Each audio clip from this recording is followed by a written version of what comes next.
So now, students, I would like to touch upon a different area, that is online marketplace analysis.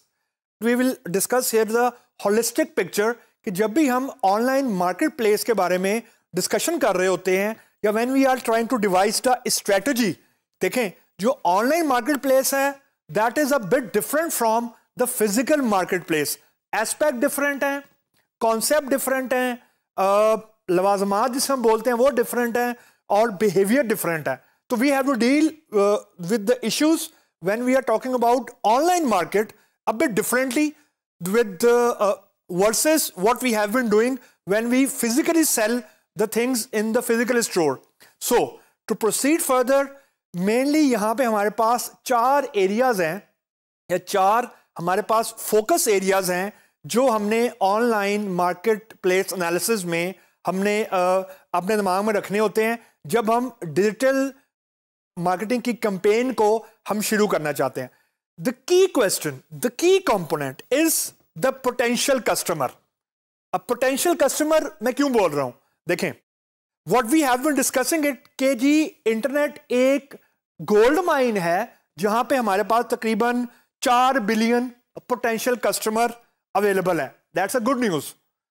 And less good news is कि जितने ज्यादा customers हैं उतने फिर हमारे पास companies भी हैं, उतनी हमारे पास प्रोडक्ट्स भी हैं, यानी the cut throat competition, the competition is there. So जब हम ऑनलाइन मार्केट प्लेस की मार्केटिंग की डिजिटल मार्केटिंग का एस्पेक्ट को देखें तो पहले हमने ये देखना है कि हमारे पोटेंशियल कस्टमर का बिहेवियर क्या है. जहां हम ये बोल रहे हैं ना कि 4 बिलियन लोग मौजूद हैं इंटरनेट के ऊपर, तो पोटेंशियली सारी इंटरनेट हमारा क्लाइंट, हमारा कस्टमर है. That is true, but the more true part is कि हमने ये देखना है कि 4 बिलियन में से हमारा जो कंज्यूमर है उसका पैटर्न क्या है, वो किस तरह की चीजें खरीदने में इंटरेस्टेड है versus what we are offering.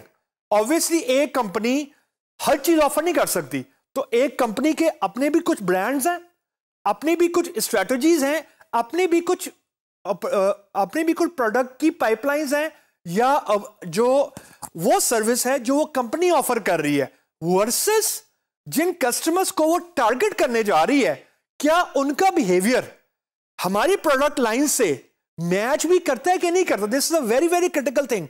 जब आपने लोगों को तक एक्सेस करना है, लोगों तक पहुंचना है using different digital marketing techniques, you are going to invest. आप पैसे लगाएंगे उसके ऊपर.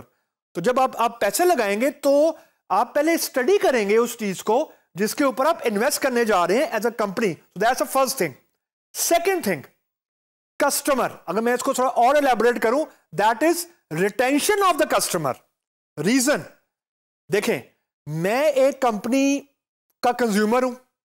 For example, if I am using a laptop of a particular company, the moment I feel कि मुझे ये कंपनी वो सर्विस प्रोवाइड नहीं कर रही जो इसने कमिट की थी, या इंप्रूव कर अपने सर्विस लेवल को इंप्रूव नहीं कर रही, तो आई विल इमीडिएटली बिकम और gradually I will become a bit uncomfortable, and this uncomfort zone will lead to the losing of the customer by a company.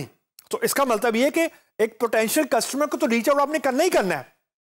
उससे ज्यादा जरूरी है कि आपका जो कस्टमर ऑलरेडी मौजूद है, जो आपके प्रोडक्ट को यूज कर रहा है, आपने उसको भी रिटेन करना है.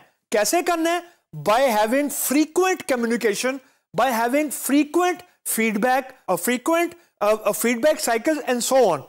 Then comes the next part. That's a very tricky part. Competitors.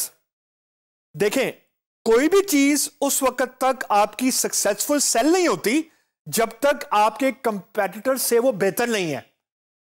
बेहतर नहीं होने से मुराद मेरी प्राइस वाइज भी हो सकता है, सर्विस वाइज डबल कोट्स में ज्यादा हो सकता है, और तीसरी चीज कि for example if I am interested in a bulk purchase of something and I know कि एक कंपनी है, उसकी सर्विस तो अच्छी है, उसकी प्राइस तो अच्छी है, but they are very bad at the customer services.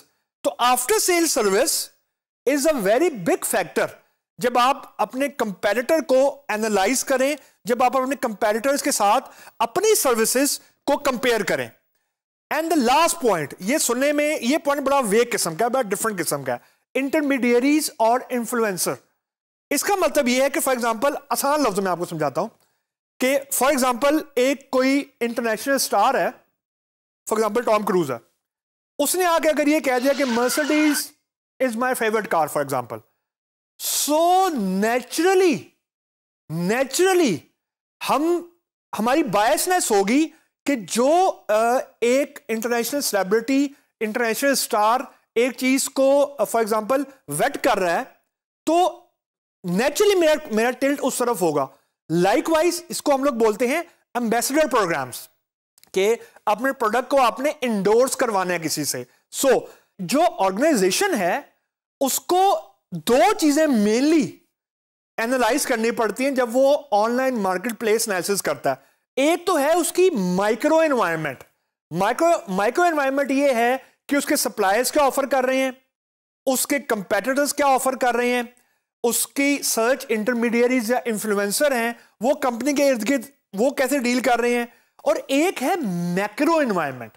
Macro environment ये होती है कि how society is giving the feedback. तीसरी के टेक्नोलॉजी एस्पेक्ट क्या है। फॉर एग्जांपल के बड़ी मशहूर एग्जांपल है नोकिया की। नोकिया ने सेल फोन की जो डोमेन थी उसमें दे एंटर लेटली, यानी वो लेट हो गए उस डोमेन में एंटर होने से, and they fail. Reason being कि वो उतनी जल्दी से टेक्नोलॉजी को अडेप्ट नहीं कर सके जितनी जल्दी से दुनिया चेंज हो रही थी। सो जब आप ऑनलाइन मार्केट प्लेस एनालिसिस करें तो यू हैव टू सी कि आपका मार्केट ट्रेंड किस तरफ जा रहा है। You can't just think in silo कि जो मुझे अच्छा लग रहा है लेट्स ऑफर लाइक दिस, वो नहीं। तीसरा इंटरनेशनल फैक्टर, कि फॉर एग्जांपल मैं एक बहुत महंगा प्रोडक्ट लॉन्च करने जा रहा हूं किसी ऐसी कंट्री में जिसके फाइनेंशियल हालात सही नहीं है, तो I have to take care of these issues कि क्या मैं एक ऐसा प्रोडक्ट तो लॉन्च ही करने जा रहा जिसका पोटेंशियल बायर ही बहुत कम है। लास्ट थिंग कि मैं for example if I am planning to launch something, let's suppose in China, and I am not very comfortable in offering customer services, let's suppose in Chinese, तो मेरा product तो launch हो जाएगा लेकिन मुझे country specific need को भी देखना है, मुझे कंपनी स्पेसिफिक चीजों को भी देखना है कि क्या वहां के लोग इतने एजुकेटेड हैं। For example, are they good enough to understand English, or are they good enough to speak in English, or rather they are more tilted toward speaking the local accent, for example a Chinese, versus if I am going to launch a brand for example in Germany, तो अगर मैं east Germany में जाऊं for example, वहां पे लोग English बहुत कम बोलते हैं, they don't like to speak English, they like to speak German. Vice versa, if I go to West Germany, they are going toward more internationalization, they tend to speak English. So मतलब ये हुआ कि अगर मैं कोई product launch करने जा रहा हूं वेस्ट जर्मनी में और वहां पे अगर मैं जर्मन लैंग्वेज की सपोर्ट कम भी रखूंगा तो देयर इज अ चांस कि वहां पे मेरा सक्सेस रेट ज्यादा होगा। Vice versa, if I want to plan, if I launch the same product in East Germany but no local German support या German translation जिसको हम बोलते हैं, so there is a risk that my product might flop. So holistically sum up कि कुछ चीजें आपको micro level पे देखनी है और कुछ चीजें आपको देखनी है अपनी इंटरनेशनल होराइजन पे।